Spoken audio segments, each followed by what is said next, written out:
ಬಿರುಗಾಳಿ ಸಹಿತ ಮಳೆಗೆ ವೀಳ್ಯದೆಲೆ ಬೆಳೆ ಹಾನಿಯಾಗಿದೆ. ಹಾವೇರಿ ಜಿಲ್ಲೆಯ ಸವಣೂರು ಭಾಗದಲ್ಲಿ ಅವಘಡ ಆಗಿದೆ.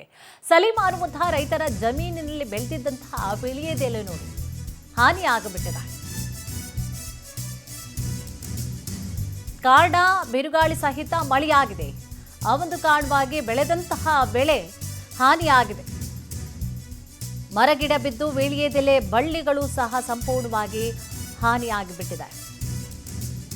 ಕೈಗೆ ಬಂದಂತಹ ತುತ್ತು ಬಾಯಿಗೆ ಬಾರದಂತಹ ಸ್ಥಿತಿಯಲ್ಲಿ ರೈತ ಇದ್ದಾರೆ. ಇವತ್ತು ವೀಳ್ಯದೆಲೆ ಜೊತೆ ಇದ್ದಂತಹ ಬಾಳೆ ಪಪ್ಪಾಯಿ ಬೆಳೆಗೂ ಕೂಡ ಭಾರಿ ಹಾನಿಯಾಗಿದೆ. ಮಿಶ್ರ ಬೆಳೆಯನ್ನ ಹಾಕೊಂಡಿದ್ರು ಅವರು. ಬರೀ ವೀಳ್ಯದೆಲೆ ಮಾತ್ರನ ಪಪ್ಪಾಯಿನೂ ಹಾಕೋಣ ಬಾಳೆನೂ ಹಾಕೋಣ ಅಂಥೇಳಿ ಮಿಶ್ರ ಬೆಳೆಯನ್ನ ಬೆಳೆದಿದ್ರು. ಬಟ್ ಭಾರಿ ಗಾಳಿ ಮಳೆಗೆ ಅವರು ಬೆಳೆದಿದ್ದಂತಹ ಬೆಳೆ ಇನ್ನೇನು ಕೈಗೆ ಸಿಗಬೇಕು, ವ್ಯಾಪಾರ ಮಾಡಬೇಕು, ಲಾಭ ತಗೊಳ್ಬೇಕು, ತನ್ನ ಸಮಸ್ಯೆಗಳನ್ನು ನಿವಾರಣೆ ಮಾಡಿಕೊಳ್ಬೇಕು ಆ ಲಾಭದಿಂದ ಅಂತ ಬಹಳಷ್ಟು ಐಡಿಯಾ ಹಾಕೊಂಡಿದ್ರು. ಬಟ್ ಎಲ್ಲವೂ ಕೂಡ ಏಕದಮ್ ಸುರಿದಂತಹ ಮಳೆಗೆ ಎಲ್ಲವೂ ಸರ್ವನಾಶ ಆಗೋಯ್ತು.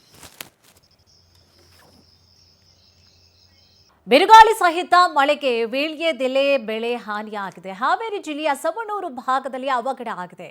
ಸಲೀಂ ಅನ್ನುವಂತಹ ರೈತರ ಜಮೀನಿನಲ್ಲಿ ಬೆಳೆದಿದ್ದಂತಹ ವೀಳ್ಯದೆಲೆ ನೋಡಿ ಹಾನಿಯಾಗಿಬಿಟ್ಟಿದೆ. ಕಾರಣ ಬಿರುಗಾಳಿ ಸಹಿತ ಮಳೆಯಾಗಿದೆ. ಆ ಒಂದು ಕಾರಣವಾಗಿ ಬೆಳೆದಂತಹ ಬೆಳೆ ಹಾನಿಯಾಗಿದೆ. ಮರಗಿಡ ಬಿದ್ದು ವೀಳ್ಯದೆಲೆ ಬಳ್ಳಿಗಳು ಸಹ ಸಂಪೂರ್ಣವಾಗಿ ಹಾನಿಯಾಗಿಬಿಟ್ಟಿದೆ. ಕೈಗೆ ಬಂದಂತಹ ತುತ್ತು ಬಾಯಿಗೆ ಬಾರದಂತಹ ಸ್ಥಿತಿಯಲ್ಲಿ ರೈತ ಇದ್ದಾರೆ. ಇವತ್ತು ವೀಳ್ಯದೆಲೆ ಜೊತೆ ಇದ್ದಂತಹ ಬಾಳೆ ಪಪ್ಪಾಯಿ ಬೆಳೆಗೂ ಕೂಡ ಭಾರಿ ಹಾನಿಯಾಗಿದೆ. ಮಿಶ್ರ ಬೆಳೆಯನ್ನ ಹಾಕೊಂಡಿದ್ರು ಅವರು.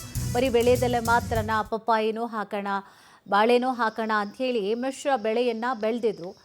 ಬಟ್ ಭಾರಿ ಗಾಳಿ ಮಳೆಗೆ ಅವರು ಬೆಳೆದಿದ್ದಂತಹ ಬೆಳೆ ಇನ್ನೇನು ಕೈಗೆ ಸಿಗಬೇಕು, ವ್ಯಾಪಾರ ಮಾಡಬೇಕು, ಲಾಭ ತಗೊಳ್ಬೇಕು, ತನ್ನ ಸಮಸ್ಯೆಗಳನ್ನು ನಿವಾರಣೆ ಮಾಡಿಕೊಳ್ಬೇಕು ಆ ಲಾಭದಿಂದ ಅಂತ ಬಹಳಷ್ಟು ಐಡಿಯಾ ಹಾಕೊಂಡಿದ್ರು. ಬಟ್ ಎಲ್ಲವೂ ಕೂಡ ಏಕದಮ್ ಸುರಿದಂತಹ ಮಳೆಗೆ ಎಲ್ಲವೂ ಸರ್ವನಾಶ ಆಗೋಯ್ತು.